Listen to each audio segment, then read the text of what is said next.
That time of the week again, that time for Geek Speak. And this week we are talking about what does that error really mean. So we're talking about error messages. Everyone's had them when you've worked on a website or done anything. If someone programmed it well, they've given you an error message so you know how to fix the thing that didn't go how you hoped. And we're going to be talking about that today. And of course, my name is Phelan Lewis at Seymour Digital Media. And I'm Greg McKinnon with the original 72 Creative. Welcome, Awesome. everyone. Yeah. I guess So when I came up with this topic for my yearly series here, I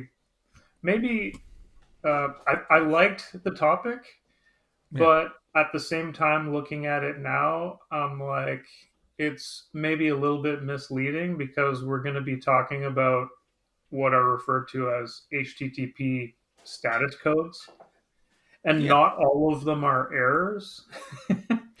Yeah. um, so, Well, but I think when we were talking about it as well, of like the console log, like inspect element, and not getting afraid of what it tells you as well, is going to be super important for people as well. That I think we'll go into like things that I kind of use to just do a quick, like, even if not necessarily you're going to fix it, but at least like reaching out to other developers to be like, hey, your app broke, this is the error message it gave me, and at least there's like some way that you can like give them information so they can go fix it. Those ones are yeah, also super yeah, helpful, as well as the HTTP codes.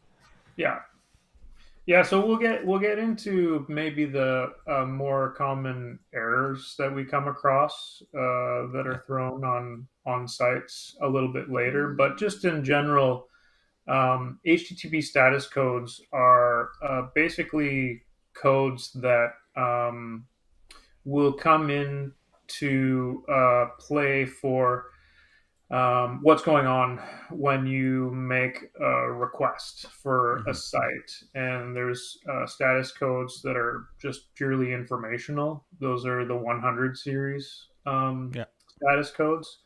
And there's a 200 series status code, which is basically mostly success messages. And these happen all the time on your site. You never see them because everything's Yeah. working fine, but they're the success status codes.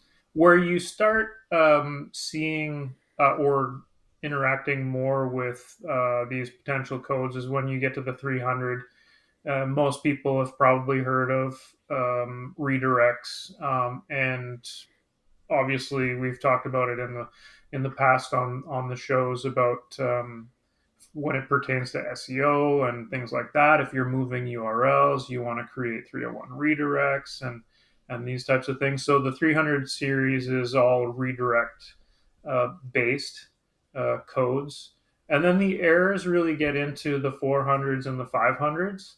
The Yeah. 400s are client based and the 500s are server based. And later on, like you said, we can get into a little bit more detail about the 4 and 500 because Yeah. those are the ones that are actually causing errors that you we could maybe go into a little bit deeper.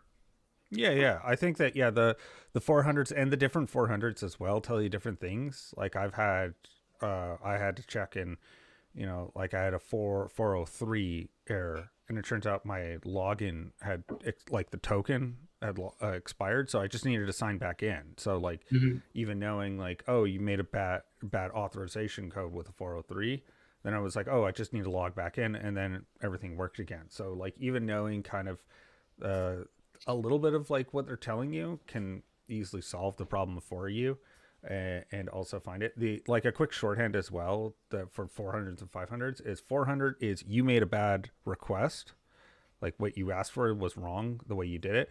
500 is they've got issues. Like the 500s are they're having a bad day. Come back in a little bit and hopefully they'll be back up. Like there's nothing you can do. Yeah, uh yeah. The average person working on their website, if you come across a 500 error, it's typically not something you can take care of. It's a call your host or yeah. call your web developer to get to the bottom of why that's happening. Yeah, yeah. There, that's definitely a call tech support kind of situation of whoever you're making the request of. If they're giving you a 500, either let them know and they'll get back to you, or just give them a little bit of time and they'll probably fix the issue because they're panicked and they're just like, you know, trying to figure out that server error that's going on for them.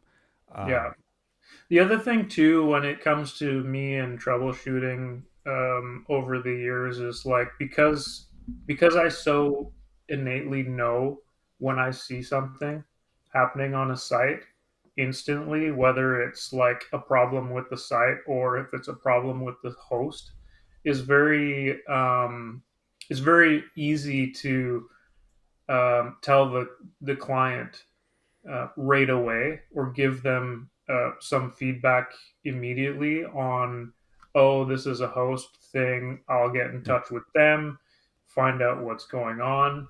Not that it eases them that their website is offline at the moment, but I guess it almost absolves me of like it's not a problem with the site, so leave me alone kind of a thing. yeah, or it's one like I've done it with clients as well, of just doing the like, I've reached out to them about this error. Like, I'm waiting to hear back. I've started a ticket with them because like this is not a thing I can fix for you. Yeah, yeah. Uh, yeah, it's definitely a lot of those of like we've had it where yeah, it's just been like this is, something's gone terribly wrong and I have to like start a ticket and to reach out to their support. And but yeah, it's definitely one where the knowing the type of error that you're getting will definitely help narrow down who you should be reaching out to or who can actually fix the issue for you. Um, I'd say as well, for the 400s, that I find those would be a bit more ambiguous on what they could mean. Because like a 400, just a straight 400, is you made a bad request. Something in your request in the URL was wrong, and it's not even file not found. It's a bad request, and it's called bad request. 401 are trying to remember those ones. Because I know 402 is you didn't have the money, you didn't pay the amount, which isn't a real status code. No one's allowed to implement it for Uh, weird I'm reasons. I'm surprised it hasn't become something yet. Like, I know what you were saying about the banks getting on board um, with that and stuff, but I can see that maybe at the time that it was suggested, but we're so far down the road, and online banking is so common now that I'm surprised it wasn't like, okay, yeah. Yeah, and it's actually it's specific to how they wanted to implement it. Is that so basically the internet's run on two money pipes, the Visa money pipe and the Mastercard money pipe. And how it works is that neither one of them wanted to get on board with doing the financing. And what had happened is the way they wrote the protocol in the 402 error is that it was going to, through the status codes, like do a ping to Visa or Mastercard server, find out if you had the money, and then ping back the either 200 success or the 402 didn't have the money. But they didn't want to get hooked up at that level. So they're actually higher up in the stack. That's what's going on. They're not like all the way down at status code levels. They're actually up on like API requests. And that's Mhm. how it worked out, is that they're just higher up in like the kind of, it's turtles all the way down, kind of how all these internet, like the computers all talk to each other. They're just Yeah. higher up. And it was actually more flexible for them to do it at the API level rather than the status code level. Um, Yeah, so you mentioned the 400, which was the bad request. The 401 was unauthorized, which is yeah. something you might commonly see if there's incorrect directory rights Yeah. on your server and things like that. So Yeah. that's Or, the or 401. Yeah, because it's also like login. Like if you're not logged in and you try to make a request to a page, then you're going to get the 401. Uh, and then 402 is money, and then 403 is bad Forbidden. forbidden. Yeah, that's the yeah. I knew it Forbidden. had yeah. So that's again login. Usually is what it is like some sort of like you like when you make a request, you're actually sending information about yourself as well, including like a cookie that may have been assigned by that website, and then I'll have information of like I'm actually logged in as a user. But if you don't have that, then it's going to give you forbidden.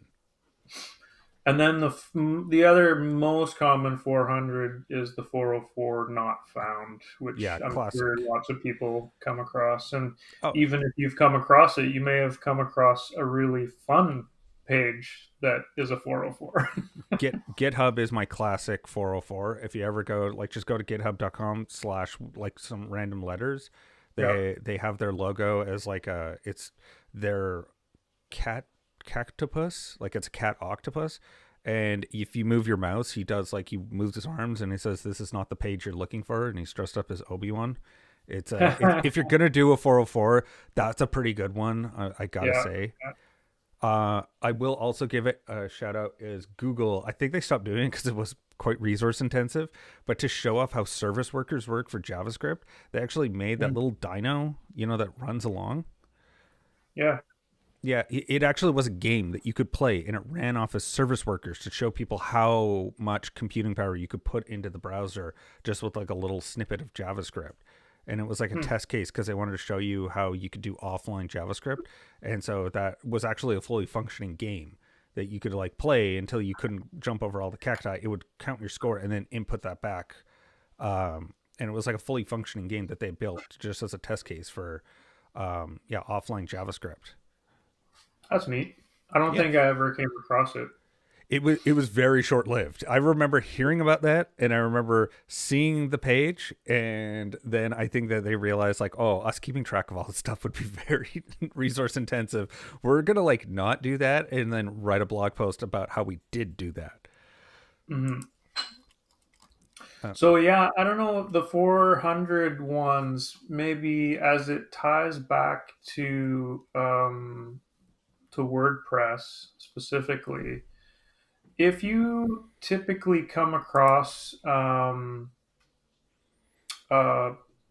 a 404, no, a 403, it most likely means that the directories on your site are most likely in have the incorrect rights to actually run a specific part of WordPress or something like that. So that's what you would probably look for on your host server is making sure that the directory rights are properly set so that WordPress can run properly. yeah. Uh, Yeah, I would definitely reach out to the whoever's the admin for that website if you're not the full admin, and let them know if you're running into a 403, because it obviously means that you weren't given the right permission level for whatever it is that you were supposed to do. So definitely the website admin, whoever's like taking care of the database and the permissions, that they would be the person to ask about that one. the um 404 not found is pretty basic. It's basically a page on your site that doesn't exist. So the status code throws a, can't find what you were looking for kind of a thing.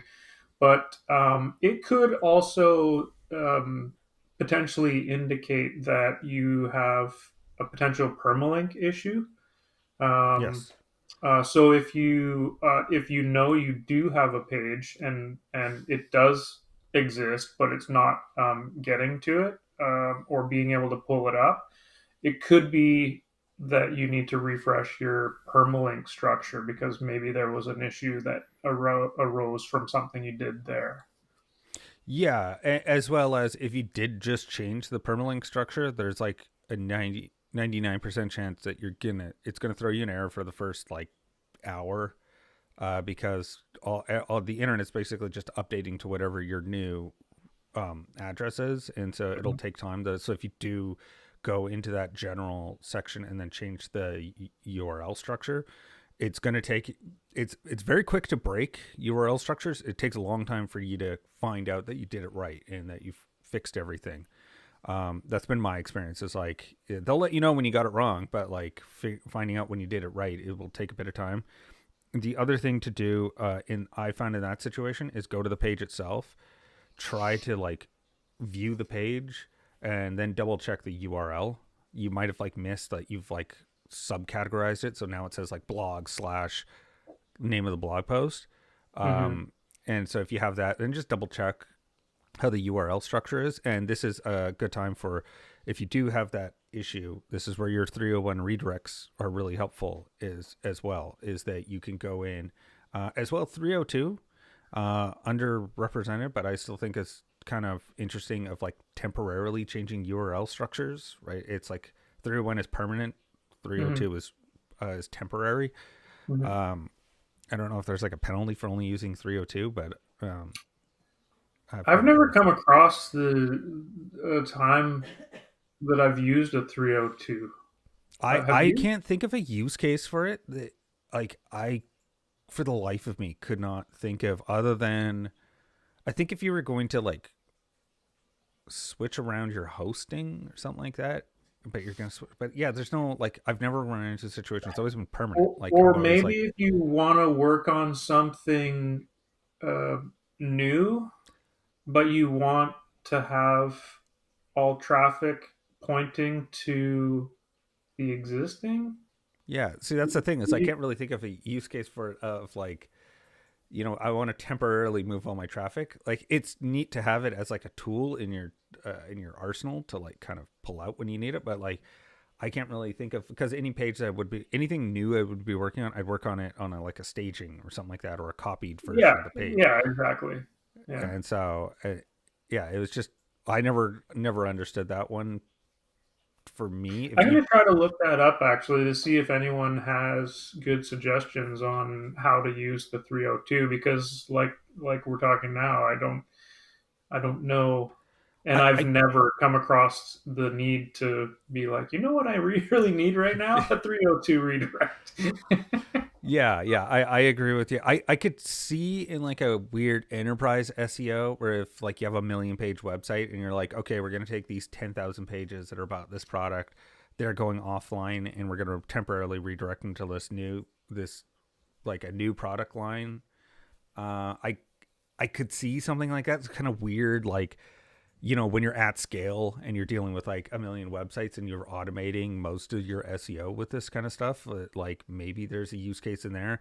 But to me, like it's kind of one of those weird edge cases, like almost like crawl budget, where you have to like assign pages that, because you have so many pages on your website, that you actually have to use crawl budget, and like say I want these pages scanned first, these second, and these third.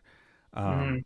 Um, weird stuff like that, where it's like, it's just the fact of just being so big that like weird scale issues come out. I could see that as being like a weird like a weird reason to use temporary. Uh, Yeah. but yeah, I'd say that that's definitely, if you're running into 404s, just, I guess I'd surmise it as like double check in the back end on your pages or your blog posts. Try to view the page to make sure that the URL is what you say it is, so that people are linking into it correctly. And if it's not, then set up the 301 redirects so that it's, if you do make any changes, it's all automatically sent over to the new page. And there's Hmm. not, because Google hates broken links. Like, that's what you're going to hear from me, is Yeah. like, Google does not like it if it hits a 404 on your website. They're quite insistent about it. Um, moving on to a couple of maybe notable for X errors that you might come across. One could be a request timeout, which sometimes I come across. It's a 403 request timeout, uh, Oh, yeah, which, yeah, yeah. which typically, I mean, you can't specifically say it's going to be server related or your site related, but basically it's a timeout of like you've made a request for a page and either the site or the server has taken too long to be able to process that request for you and throws you a 408 timeout error. Yeah. Usually those, like, if that was happening, I would definitely be looking at something that's happening on the server, because it's usually like the data. Basically, what happens is the request gets sent, it's acknowledged, but then the full request isn't returned. Um, I and that's came usually like across this database. issue before, and it was because of the site talking to the database for information. And it turned out this client had their hosting, their web files all hosted in a data center in one location, and the database was in a complete different data center somewhere else. Yeah, So that's don't do that. yeah, Don't. so everything was taking like forever Well, to process. yeah, because like as fast as like the being on the internet is, like it's conditional on the speed of light. Like the speed of light is still like has a limitation itself, and as Yeah. fast as we can get it, like sending information to one server request from your house to a server, and then into another server, and then back again. Like that's going to take a while. Like that's not. Don't do that. And you had an April Fool's code that you Oh yeah, mentioned. yeah. So there's one status code that's the best because and it's very British. It's very 70s Monty Python absurdist British humor, which is 418, which is I am a teapot, because they were very nerdy British people that mostly wrote these status codes, and so they just wanted to put a weird one in just because they were bored. And as you can tell, the rest of this can be fairly dry. So I'm assuming that they were wanted like a little bit of levity to kind of break up the day. So okay, so I didn't know about this one until you had mentioned it. How is it that you see this, or can is there something that you can do where it will trigger this honey Easter egg Yeah. So code? basically, the way it wasn't meant for modern browsers, right? Most of the status codes were written before the like when the internet was basically universities talking to each other Hmm. and sending like basically terminal codes. Like it's like using your terminal is the way that Hmm. they interacted mostly with other computers, and so it how it worked is basically like on April Fool's Day, you would make a request of like, hey, could you send me the files on like our current case study, and then they would jokingly send you back like status code 418. I am a teapot. It was like a response basically of like rather than 200 or anything like that, they would just send that as like a joke response.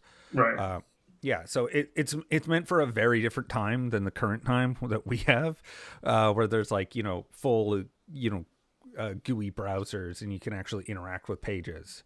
That's why people have more detailed like 404 pages. It's kind of the same thing of like it's like a joke response, but it's just meant as a response that you give out Mhm. in a circumstance to kind of just have fun. But yeah, most of these because like we got to remember that like yeah when this was first made the computers that were interacting were all like universities because like they used to like ship the paper to them like in stacks, and they thought this was like wildly inefficient. If we have two computers that can talk to each other, why can't they just send the information over? And that's like where most of the status codes come from. It's just they also realized that the first two computers, which were University of it's in Carlsbad, just north of Oh, Sandy. It's where the Munger cube is, I the know giant dorm. Carlsbad. I have family there, Oh, but I don't know the university there. uh, yeah, give me a sec. I'll think of it. But yeah, Uh, there's yeah, the but listeners, there's one university they there, and probably then don't there's care what university is in Carlsbad, but yeah. Oh, it's one of the one. It's one of the University of California, Davies. That's it. okay. It's Davies and UCLA where it needed to talk to each other because they were like literally shipping like an 18 wheeler full of paper, and they were Mm. like, this is not the best way to do this, Right. and so yeah, a lot of that stuff, a lot of these status codes come out of that where they're just like, hey, why don't we like send a message like I received what you got. So yeah, I'd say also as well, we were talking about this is like kind of the weird catastrophic failures for WordPress that you can get. So you talked about, I remember you had mentioned the white screen of death. Uh, Yeah. Widescreen of death is common for a lot of people. Typically, I would say that is often a issue with plugin conflicts. Like if you've yeah, updated your plugin or something on your site, and all of a sudden you're just not getting anything. um, roll back any plugins that you might have just updated. It could also signify that there's limited PHP resources on the server. Yeah. Um, is another one that you could look at if you do see the white screen of death, as they call it. I wanted to just quickly go through the 500s because there's not a lot of the 500s that people typically come across, but obviously the 500 itself, internal server error, Yeah. would be one of the most common. 502 bad gateway I see often. Yeah, And that is the web server hosting. So it's like your server engine having an issue, like Nginx. Usually you'll see that 502 Nginx bad server gateway error. So it's that the thing that was going to build you a web page is not going to make that request. yeah. Yeah, so the 500 and the 502 back gateway are basically the most common. Yeah. 503 sometimes service unavailable. I've had 503. Those ones usually were a CDN issue, so that their hookup to Cloudflare was broken, and Mhm. so the request was the way they had set it up is I was going to request from Cloudflare, and they were going to serve me the website, but the service wasn't available, so it just didn't spit anything back to me. Yeah, Uh, yeah. So if you come across a 500 internal server error and you have a WordPress site, you're most likely looking at a a programming issue with yeah, your site, or something on your site can't run properly because the PHP, maybe you updated your PHP version or you updated something on your site and it requires something that the older PHP version doesn't provide. That can cause you a server error. yeah. Um, yeah, that would be the most common, I think, for the 500. Yeah, because it wouldn't be a database error because those would be 404, right? It was basically the request was successful. They went and looked for the page that you were looking for, and it wasn't there. Yeah, If you get a 500 error, it's all. I would almost guarantee it's something to do with the PHP is not happy with you. I mean, that it's the only like solution I would see. Just because we got a few minutes, I wanted to talk about as well the console log. So anytime you like right click on something and hmm something doesn't work the way you expect, what I usually do is I inspect element and I open up the console log because that logs any errors. Because if they hmm were a good programmer, they were going to spit back an error if something didn't work correctly. And so say you click on a button, I've done this before, clicked on a button and waited for the console log to spit back an error saying like 404 unsuccessful request or something like that. And then at least with those console logs, you can at least get an error message. And with that, you can actually either Google it, reach out to the web developer or whoever built the plugin and say, hey, I'm getting this error message. What do you think the problem is? And then they can help you out with getting to the bottom of it because error messages are super helpful for letting other people know, even if you don't have the technical skills, but it's a way to start a conversation with someone who does have those technical skills to be, hey, I'm getting this message. What does this mean? How do I fix this? You wouldn't believe how many times I got calls from clients saying, there's something going on with the site, and they profess that they didn't do anything. Yeah. I didn't do anything. The site's just not working, and I'm starting from scratch to figure out, okay, why is it, like, what Yeah. happened? How do I figure this out? But so many clients, like, if you could just keep track of what you did on your site so that you can relay that to your developer, Yeah. it would go a long way to being able to track down what might be going on. But so many times people just call and are like, I didn't do anything. And then later you find out like they updated a bunch of plugins or like did whatever. Yeah. And like just fess up. Like it's not it's not your Yeah. fault. Like Yeah. things need to be updated, but please let me know.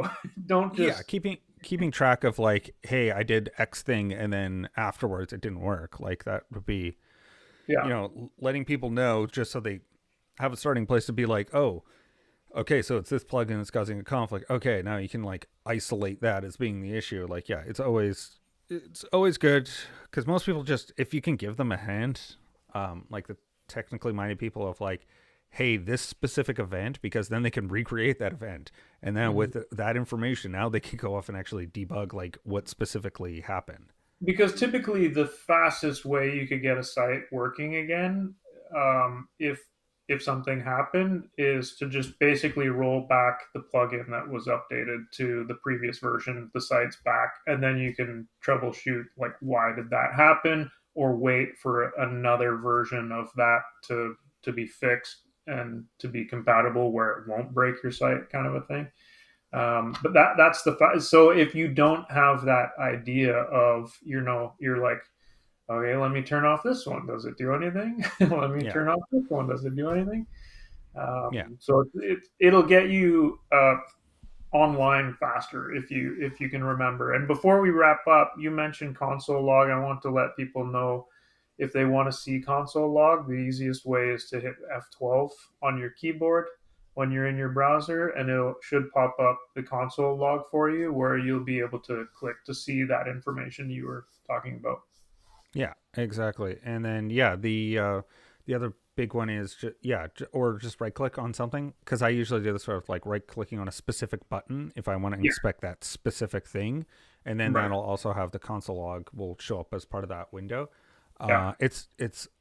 It can be intimidating the first time, especially if you aren't doing this intentionally. So like, don't be concerned when like a whole bunch of stuff pops up. It's kind of, it's one that you have to be prepared for, and just, but it's all And if good. you're looking for errors, they will most likely be in red. There'll be like a red X that shows that Oh, there are errors that you can click, and then it'll show you that information.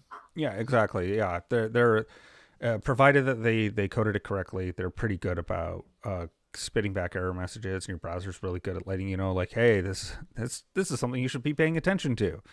um anyway, I that does it for us this week. Yeah, And and I know next week we have you and a guest. I think, is it Aura it coming is on with you? Aura next Yeah, what are you week. guys talking about? uh that is, we are going to let you know next week because we're just updating it because we're the changes. Ah, So it's going to be in the realm of business coaching, and these times, and it's going to be related to that topic. But the specifics of it, I will have probably early the start of next week. great. It'll be fun to have a new face on Geek Speak, and Yeah, I'll tune in and watch you guys. yeah, for sure. Yeah. Sounds good. And until then, let us post in the comments if you have any error messages that you find confusing, or want, or funny stories like that as well. All right. Bye for now. Perfect. Bye, everyone.